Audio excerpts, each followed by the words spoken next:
Iya kan kemarin ini kan dia udah minta maaf ya.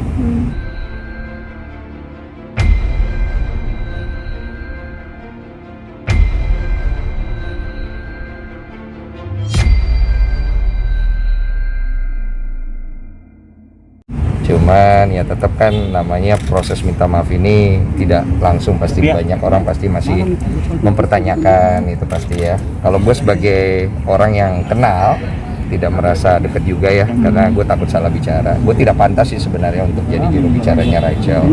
Gue hanya bisa kasih support lah. Namanya temen lagi dalam kondisi susah, kemudian pasti juga secara mental dia juga lagi down ya.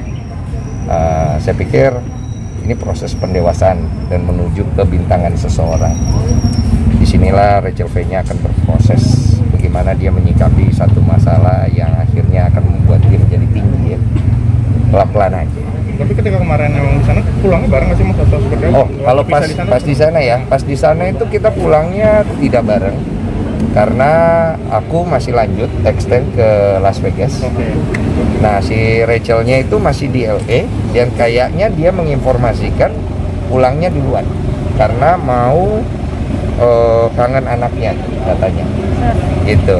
Mau ulang tahunan juga sama keluarganya. Tapi aku nggak tahu nih tanggal pulangnya, nggak tahu apa. Ada komunikasi lagi nggak dekat-dekat hari? Terakhir mungkin Bang, bentuk support apa sih Bang? Iya, ada WA. Kan aku lihat beritanya ya, aku WA Rachel semangat, masalah pasti akan berlalu, tinggal gimana nyikapinnya. Ini pasti tidak mudah, tapi kau pasti bisa gitu ya. Kalau butuh bantuan apa, kabarin aja, kita sebagai teman pasti mau support lah gitu.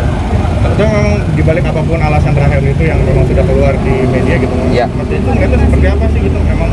Memang harus ditindak tegas seperti apa gitu memang atas kesalahan yang diperbuat gitu. Iya, kalau dari kesalahan, kalau terbukti kan masih diduga ya, harus dibuktikan dulu, harus ditindak tegas supaya ada pembelajaran kepada setiap pihak untuk bisa mematuhi peraturan yang ada, supaya tidak ada diskriminasi ya. Nah, karena ini negara ini udah banyak chaos dengan masalah diskriminasi, jadi mohon maaf ya Rachel ya, harus ditindak. Maksudnya karena Mas Denny juga pulang dari sana memang menjalankan karantina juga, kamu mengikuti peraturan. Karena saya juga waktu awal juga sempat kepikiran kalau nggak karantina efeknya apa ya? Kalau karantina efeknya apa ya? Dan ternyata saya pikir saya jangan deh, saya karantina aja yang benar gitu loh. Karena itu kan tidak baik ya. Tapi Mas waktu ada biaya yang diberikan Ada dari budget Erigo khusus dari Erigo-nya nggak sih? Budget dari Erigo. Dari Erigo ada budget. Erigo memberikan budget. Kalau kita mau upgrade, misalnya kita pengen budgetnya misalnya sekian nih, kita pengen hotelnya lebih bagus mungkin ya. Berarti kan upgrade ya, itu dari dana pribadi lah, tambahan kayak gitu. Berarti itu biaya karantina untuk di hotel, bukan di Wisma Atlet? Bebas, mau dipakai di Wisma Atlet boleh, di hotel boleh, ya kan bebas. Siapa tahu mau hemat boleh kan, di Wisma Atlet boleh. Siapa tahu mau lebih boros di hotel, mungkin hotel yang lebih mewah boleh, bebas sih sebenarnya. Mas, tapi waktu pas di sana terakhir ketemu di Amerika tuh sempat ini nggak komunikasi bahwa nanti lu balik jangan lupa karantina, seperti mengingatkan lah istilahnya. Setahu saya dari Erigo sudah mengingatkan untuk semua orang. Saya, talent lain di grup itu diingatkan. Saya baca soalnya. Jadi kita diingatkan untuk jangan lupa karantina, jangan lupa untuk ini, jangan lupa untuk itu. Diingatkan, semuanya diingatkan. Berapa orang kemarin? Duh banyak kita, kalau yang influencernya aja sekitar 13 orang ya.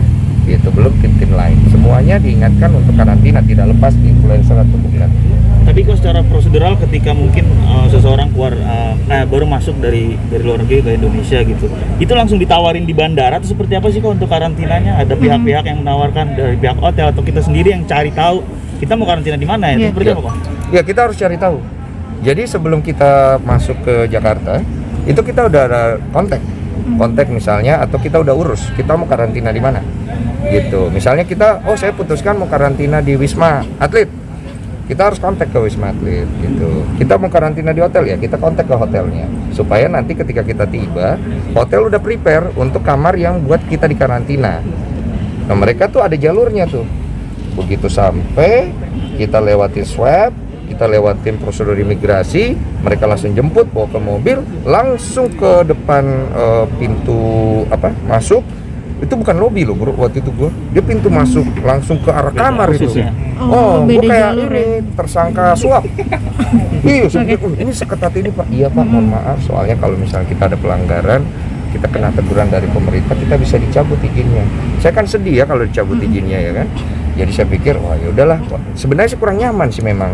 Tapi ya peraturannya. peraturan Pak. Tapi sempat ada ini nggak sih, ada yang nawarin dari oknum-oknum petugasnya atau satgasnya untuk Jelas, nggak ada. Tidak ada penawaran. tapi melibatkan pihak pemerintah nggak? Satgasnya kah atau apakah untuk mengurus karantina itu? Atau hanya Atau memang tadi pihak hotel, hotel aja? Pihak hotel yang mengatur. Pihak hotel dia mengatur, kita mengikuti prosedur.